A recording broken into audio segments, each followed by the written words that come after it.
ये यहीं रोक दीजिएगा। ये कुछ ट्विटर हैंडल्स हैं किसानों के और एक्टिविस्ट के और उन लोगों के जो किसानों के आंदोलन का समर्थन कर रहे हैं, इनको ब्लॉक कर दिया गया है। लगभग 35 Facebook accounts, 14 Instagram accounts, 49 Twitter links और 42 ट्विटर हैंडल्स, एक स्नैपचैट अकाउंट और एक रेडिट अकाउंट, ये भारत सरकार ने इन पर पाबंदी लगा दी है जब तक किसानों का आंदोलन। अगला चलाइए।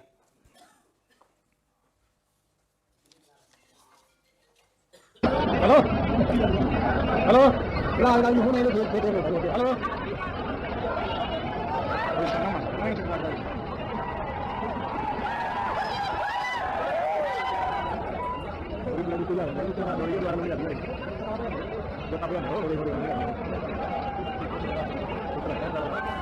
नहीं, ये कुछ और ही है। ये आवाज इतनी तेज होती है हम और आप सुन पाए।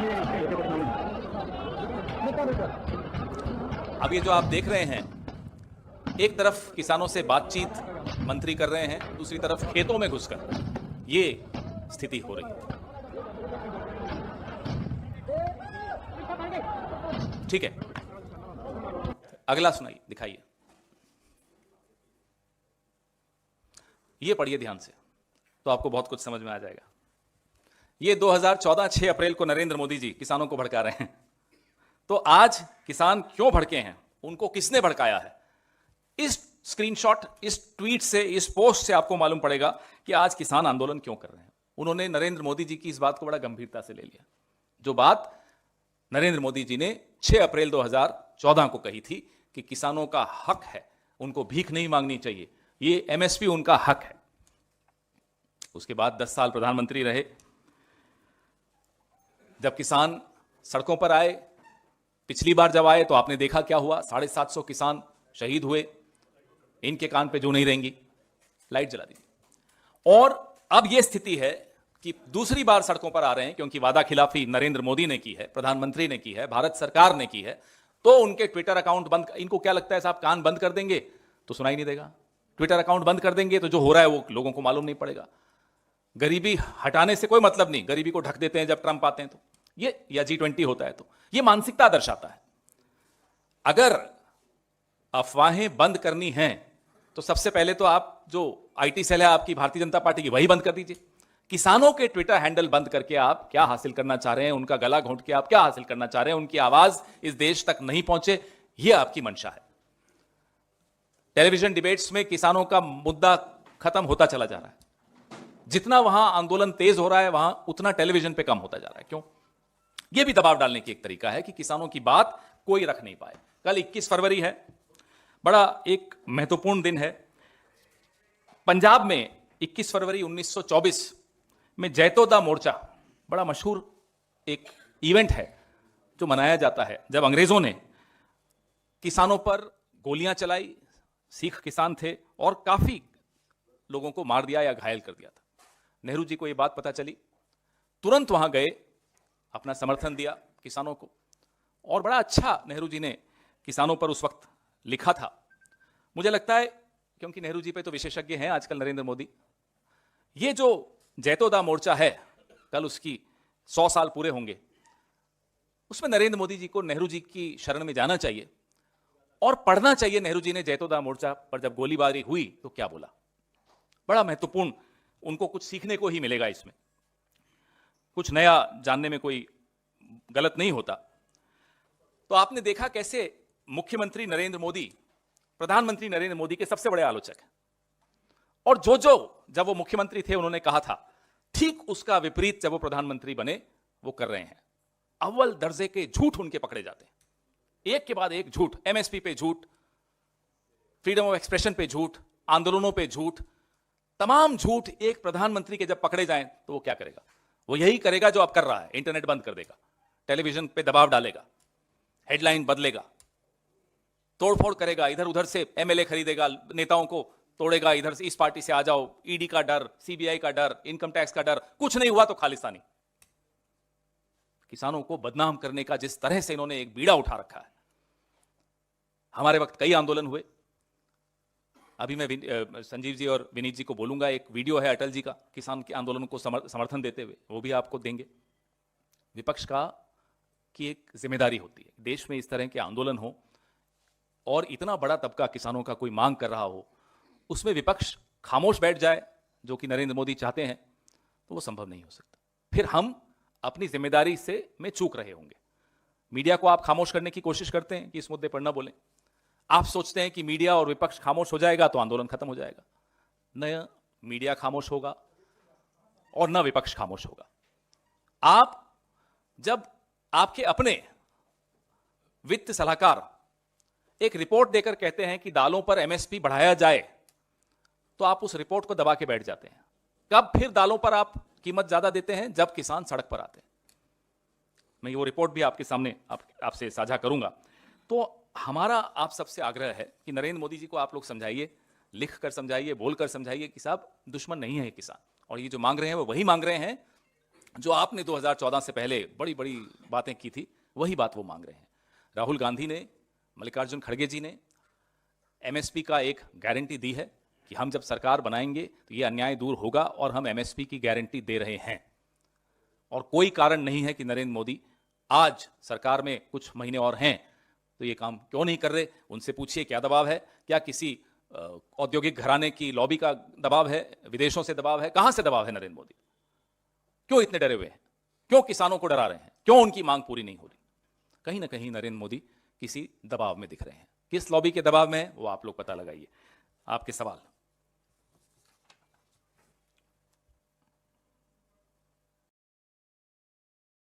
पूछिए। किसानों ने जो हमारी घोषणा पिछले हफ्ते हुई एमएसपी की, उसका सबने स्वागत किया है। और जब भी वो चाहेंगे, हमारे किसी भी नेता से मिलना चाहेंगे, हमारे दरवाजे उनके लिए खुले हैं। ये प्रधानमंत्री का निवास नहीं है कि जहां दरवाजे बंद रहें, किसानों के लिए कान बंद हो जाएं, सुने ही नहीं प्रधानमंत्री किसानों की आवाज। राहुल गांधी भट्टा पारसोल से अगर आप उनकी यात्रा देखेंगे तो आप पाएंगे कि वो हर बार किसानों के मुद्दों पर बढ़ चढ़कर हिस्सा लिए हैं। जी नहीं, पहले किसान।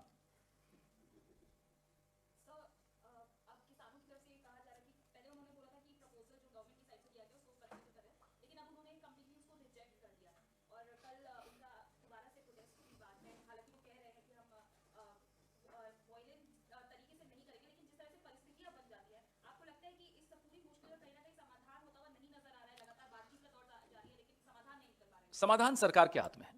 एक तरफ आप बातचीत कर रहे हो, दूसरी तरफ जो आपने अभी वीडियो में देखा वो सब करेंगे तो नियत बताएगा। आप 3-3 घंटे किसानों को इंतजार करवाते हैं मंत्री बैठक में जब जाने वाले होते हैं। ये क्या दर्शाता है? आप उनको अपमानित करना चाहते हैं, आप उनको एक मनोवैज्ञानिक दृष्टि से दबाना चाहते हैं कि साहब हम बड़े हैं, आप छोटे हो, हम अपने हिसाब से अपने समय पर आएंगे। ये क्या दिखा रहा है आपको? क्या ये दिखाता है कि मंशा है उनकी समाधान ढूंढने की? मुझे तो नहीं लगता। किसानों को क्या लगता है वो किसानों से आप पूछिए। आप बातचीत अगर करते हैं तो साफ मन से अगर आप बातचीत करेंगे तो जिससे आप बातचीत कर रहे हैं उसे भी समझ में आएगा कि ये इनकी नीयत साफ है। आप एक तरफ बातचीत करते हैं, दूसरी तरफ आपकी आईटी सेल पूरे हमले बोलती है किसानों पर। आप इंटरनेट बंद कर देते हो। जिनसे आप बातचीत कर रहे हो कमरे के भीतर, उनका इंटरनेट हैंडल जब वो बाहर आते हैं, ट्विटर हैंडल बंद हो चुका होता है। तो ये क्या दिखा रहा है? तो अगर सरकार चाहती है कि समस्या का समाधान हो, सरकार के हाथ में है, प्रधानमंत्री के हाथ में है, वो कर सकते हैं। जनरल वीके सिंह ने कल कहा कि जिस तस्वीरें आंदोलन की निकल के आ रही है उससे लगता नहीं आंदोलन किसानों का है, ये आंदोलन सिर्फ पंजाब का है। ये बोल बोलकर जिस तरह से वो अपमानित कर रहे हैं किसानों को। जनरल वीके सिंह बड़े अनुभवी व्यक्ति हैं, उनको सोच समझकर बोलना चाहिए। तमिलनाडु का किसान भी समर्थन कर रहा है, मेरे राज्य राजस्थान का किसान भी समर्थन कर रहा है, हरियाणा का किसान भी समर्थन कर रहा है, उत्तर प्रदेश में लगातार बैठकें खाप पंचायतों की हो रही हैं, वो भी समर्थन दे रहे हैं। तो ये कहकर वो क्या हासिल करना चाहते हैं, क्या साबित करना चाहते हैं, ये समझ में नहीं आ रहा। किसान आंदोलन हो या कोई भी प्रोटेस्ट हो, वो अनकॉन्स्टिट्यूशनल भी नहीं है, इलीगल भी नहीं है, लेकिन फिर भी जो सिक्योरिटी फोर्स जो आपने दिखाया जो कर रहे हैं, तो ये क्या क्रिमिनल ऑफेंस नहीं है? बिल्कुल है। आप किसी का आवाज दबा दें वो भी क्रिमिनल है, वो भी गलत है। किसी का आप ट्विटर हैंडल, फेसबुक सब बंद कर दें वो भी गलत है। सड़कें सरकार खुद बंद कर दे वो भी गैर कानूनी है। किस नियम के तहत आप सड़कें बंद कर रहे हो? बदनाम आप किसान को करते हो कि किसानों ने सड़क बंद कर दी। किसानों ने तो सड़क बंद नहीं की, सड़क तो सरकार ने बंद की, इंटरनेट तो सरकार ने बंद किया। इस तरह से 3 किसानों की शहादत हो जाना, 100 किसान घायल हो जाएं, लगातार आप आंसू गैस छोड़ रहे हैं उन पर, कितने घंटों तक आंसू गैस छोड़ी आपने उन पर, ये क्या सही कर रहे हैं आप? पूरे नई दिल्ली में आपने 144 लगा रखा है, प्रगति मैदान में तो आपका राष्ट्रीय कार्यकारिणी हो गई थी, नहीं था 144। ये 144 सिर्फ किसानों के लिए है, विपक्ष के लिए है, किसके लिए है? पवन जी, जैसे सरकार आए दिन इंटरनेट पे बैन करती है, अगर इंटरनेट की अगर बात करें तो आज के दिन में हमारी एक आम दिनचर्या की जरूरत होती है, साथ साथ तमाम जो हमारे काम होते हैं वो इंटरनेट पे ही डिपेंड होते हैं, लेकिन आए दिन ऐसा देखने पाता है जब भी कुछ ऐसी घटनाएं होती सरकार एक पहला काम करके इंटरनेट पे बैन करती है। सूचना बंद हो जाए, उनको लगता है कि ना हमें मालूम पड़े मणिपुर में क्या हो रहा है, तो कुछ नहीं हो रहा, किसानों के आंदोलन में क्या हो रहा है जानकारी खत्म हो जाएगी। ये तरीका बहुत ही फासिस्ट तरीका है, गलत तरीका है, इस तरीके से लोकतंत्र नहीं चलता, इस तरीके से सरकारें नहीं चलती।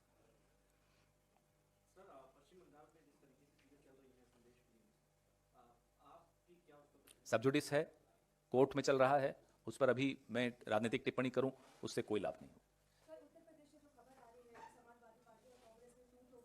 अभी वेणुगोपाल जी ने आपको उस पर पूरी तरह से एक स्टेटमेंट दिया है, बयान दिया है, तो फिर उसके बाद कुछ और तो है नहीं, सब कुछ स्पष्ट उन्होंने कर दिया।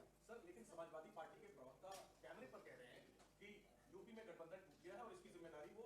देखिए, मैं प्रवक्ता की सफर तय करके यहाँ तक पहुंचा हूँ, प्रवक्ताओं को की बात अगर हो, मुझे नहीं लगता कि प्रवक्ता हर कमेटी के सदस्य होते हैं, तो अगर किसी प्रवक्ता ने कहा है तो इंतजार करिए, उनके नेताओं को भी कुछ कहने दीजिए। हमारे यहाँ से एक बयान अभी जारी हुआ ही है, आपने सुना है,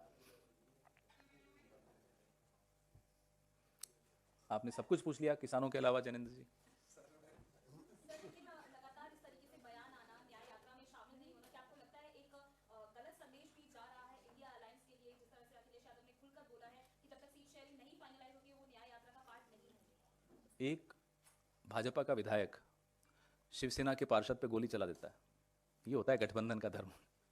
आप हमारे गठबंधन पे बड़ा ध्यान रखते हैं कि वो यात्रा में आए या नहीं आए, कितना चले, कितने कदम चले, कितनी देर तक चले, वहां गोलियां चल रही हैं साहब, जरा ध्यान दीजिए। हो गया, अब 1 to 1 नहीं। हाँ, पूछना है तो पूछ लीजिए।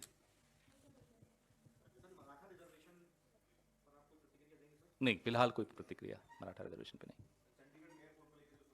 अब इससे ज्यादा शर्मनाक क्या हो सकता है कि सुप्रीम कोर्ट के सामने रिटर्निंग ऑफिसर ने स्वीकार कर दिया, और आप में से कुछ साथी, आप यहां तो नहीं बैठे वो, लेकिन टीवी पर, और अगर टीवी पर नहीं तो अपने ट्विटर पर जिस तरह से उस रिटर्निंग ऑफिसर की रक्षा में खड़े हुए दिख रहे थे, मुझे लगता है अब तो उन्होंने अपना ट्विटर हैंडल बंद कर दिया होगा।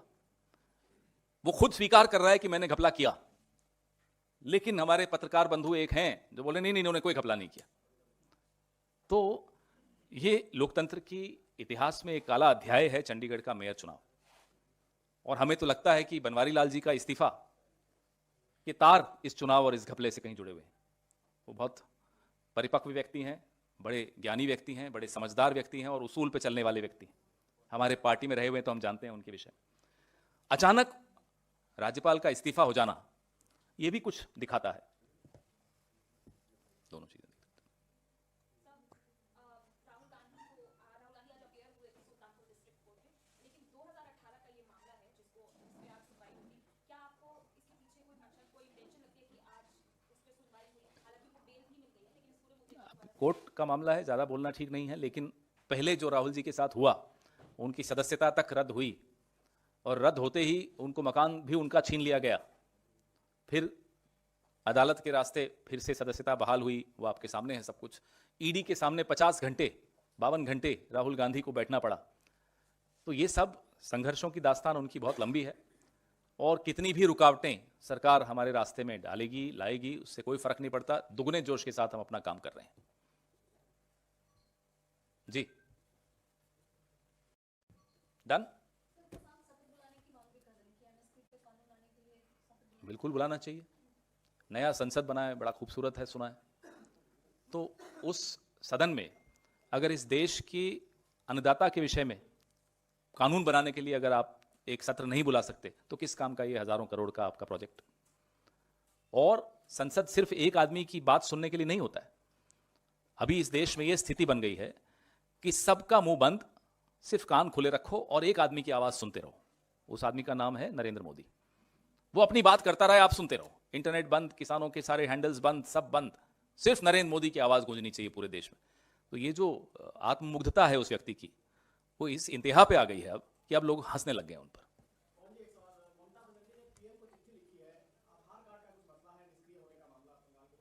कारण क्या है कि एक ही राज्य के इतने सारे आधार कार्ड डीएक्टिवेट हो गए, उनको निष्क्रिय कर दिया गया। इसका उत्तर केंद्र सरकार को देना होगा, किस कारण से आपने ऐसा होने दिया। अब आप टेक्निकल ग्लिच बोलेंगे तो ऐसी कौन सी टेक्निकल ग्लिच है जो एक ही राज्य पर लागू होती है? इसका उत्तर तो आपको सरकार से लेना चाहिए।